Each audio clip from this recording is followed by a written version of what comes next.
Meus caríssimos e amados irmãos, estimadas irmãs, nosso boa noite, o encontro que nós temos habitualmente aqui no canal do Seja, Centro Espírita Joana de Ângeles de Franca. E nessa noite nós nos encontramos novamente para tratarmos de assuntos de interesse da vida e de assuntos que possam nos ser úteis no nosso cotidiano. O Espírito Emmanuel, através de Chico Xavier, numa das suas inúmeras mensagens, nos diz que nós guardamos a ilusão de que vivemos nas nossas casas, nas mansões, nas choupanas, nos castelos, nas palafitas, que vivemos, enfim, em lugares materiais, quando, na verdade, nós vivemos no nosso mundo mental. Essa colocação do Espírito Emmanuel vem muito apropriadamente nos lembrar dos cuidados que nós devemos ter com a nossa casa mental, com esse reduto importante que deveria ser inexpugnável a ideias estranhas, mormente as ideias nocivas, as ideias perniciosas, ideias reducionistas, e que também não deveria ser facilitado com tamanha, diríamos, abertura, o acesso de mentes estranhas nas nossas mentes, porque pode parecer estranho falar mentes estranhas em nossas mentes, mas as outras mentes invadem as nossas mentes com muita facilidade, assim como também, vez que outra, estamos invadindo a mente dos outros para tentar, ainda que bem intencionadamente, convencê-los de uma ideia, de uma postura, de uma atitude, convencê-los de algo sobre o que efetivamente ainda não consideraram estarem convencidos. Assim como também todos os dias somos bombardeados por mentes que trazem para a nossa mente necessidades que nós nunca tivemos, as chamadas necessidades desnecessárias. O que faz o marketing dos produtos? Se não tentar vender uma necessidade que não temos. Muitas das vezes podemos até cogitar de ter ou não ter, fazer ou não fazer determinada coisa, mas não obrigatoriamente por uma necessidade premente, sem cuja satisfação estaríamos fadados à infelicidade. Não. Nós às vezes aceitamos as ideias pelo impositivo da argumentação. Não oferecemos nenhuma resistência, não oferecemos contrapartida e, naturalmente, aceitamos de boa mente, ou às vezes incautamente, ou às vezes ingenuamente, muitas coisas, muitas ideias que circulam pelo planeta como sendo coisa que nos interessa, quando, na verdade, passaram a quilômetros e quilômetros de distância da nossa realidade pessoal. Mas aí carregamos aquela coisa, aquele fardo, aquele pacote desnecessário ao longo da nossa vida. Às vezes por muito tempo. Isso quando não, essas ideias acabam por interferir no nosso ânimo, na nossa disposição, na nossa vontade de fazer as coisas. Isso quando não nos desestimula, ou quando não nos lança, às vezes, num quadro, num campo de pessimismo. E os tempos presentes, os tempos atuais, são pródigos nesse tipo de situação. Não são poucas as notícias que veiculam sobre isso ou sobre aquilo, sobre propriamente a pandemia, que de alguma maneira passam ao largo da nossa vida, mas nós acabamos abraçando esse fardo emocional, às vezes negativos, esse noticiário barôntico, esse noticiário reducionista, um noticiário, diríamos, aterrador, aquele que vende uma ideia de fato consumado, negativo, sem que nós tenhamos qualquer perspectiva de ter uma abordagem diferente e superarmos tudo isso sem sermos vítimas desse contexto que anunciam para nós e nos vendem todos os dias, repetitivamente, persistentemente, como uma verdade absoluta na qual todos nós deveríamos crer. Verdade é que nós circulamos numa outra faixa de vibrações. Nós temos ideias próprias, nós temos a nossa vontade. Se não temos a ciência, temos o bom senso. Se não temos o conhecimento específico do que se trata, de como se trata, nós temos pelo menos a ideia de como podemos contribuir para não sermos vítimas inermes e para sermos proativos, para sermos linhas auxiliares das soluções dos problemas.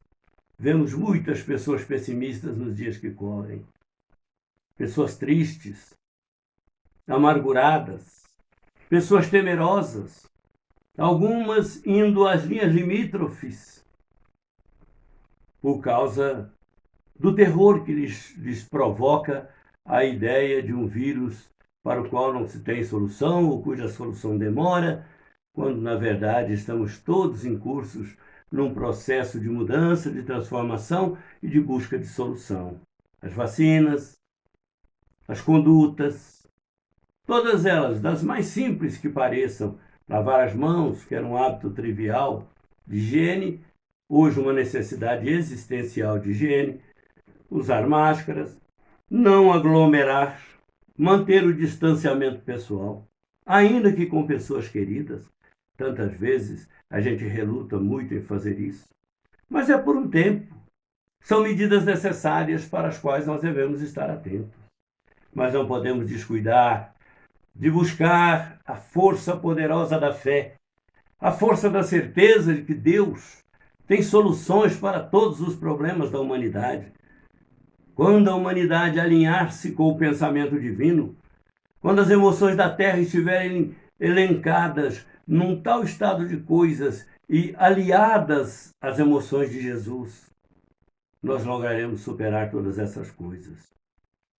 Quando os nossos sentimentos forem de solidariedade, quando eles forem sentimentos de amor, quando forem sentimentos de fraternidade, de caridade propriamente dita, estaremos fazendo pelos outros aquilo que gostaríamos que eles nos fizessem.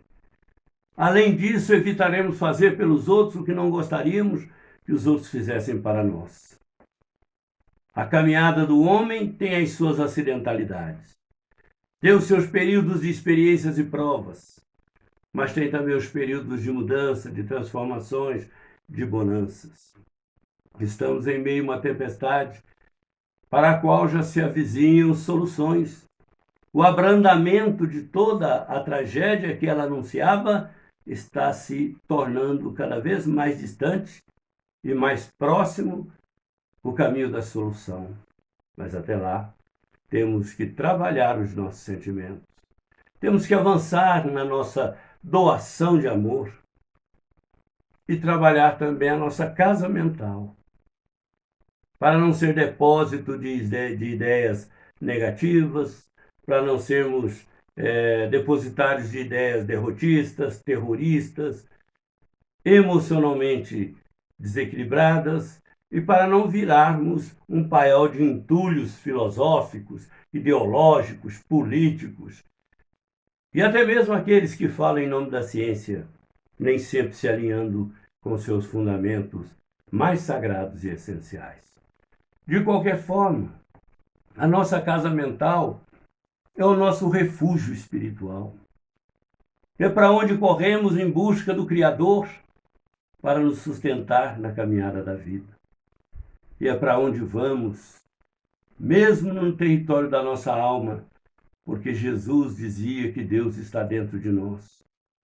Buscá-lo lá fora é uma alternativa. Procurá-lo nos lugares, nos templos, também respeitável e necessária. A vida em comunidade religiosa e espiritual é indispensável para o ser humano se entreajudar, para que eles se entreajudem. Mas Deus habita no coração de cada um. E é nesse reduto da alma que nós vamos buscá-lo, transformando a nossa mente no templo do amor e da bondade, da compreensão e do respeito, da solidariedade, no templo dos que se reconhecem como irmãos, se amam como tal e se veem na proteção celeste do Criador como seus filhos amados.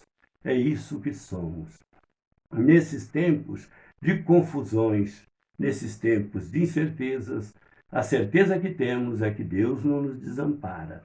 E a convicção de que Ele habita a nossa mente e o nosso coração nos faz pensar que não podemos transformar a morada espiritual do Criador na nossa alma, num paiol de boatos, num paiol de inverdades, de mentiras, de falsidades. Porque a verdade do Criador, a verdade da doutrina do Cristo e dos ensinamentos espíritas serão suficientes para ocupar a nossa mente e o nosso coração e daí projetar-se no mundo como alguém que faz parte da solução, desistiu de ser parte do problema. Nós estamos nesse contexto, buscando o sentido daquilo que o Espírito Emmanuel nos falou. Que nós guardamos a ilusão de que vivemos mansardas, choupanas, castelos, que nós vivemos em mansões, que vivemos em casas de alvenaria, quando na verdade nós habitamos a nossa mente. Limpemos a nossa mente dos entulhos, os entulhos mentais. Limpemos a nossa mente dos velhos fermentos que nos tornam inseguros, intranquilos e infelizes. E cultivemos o pensamento do Cristo.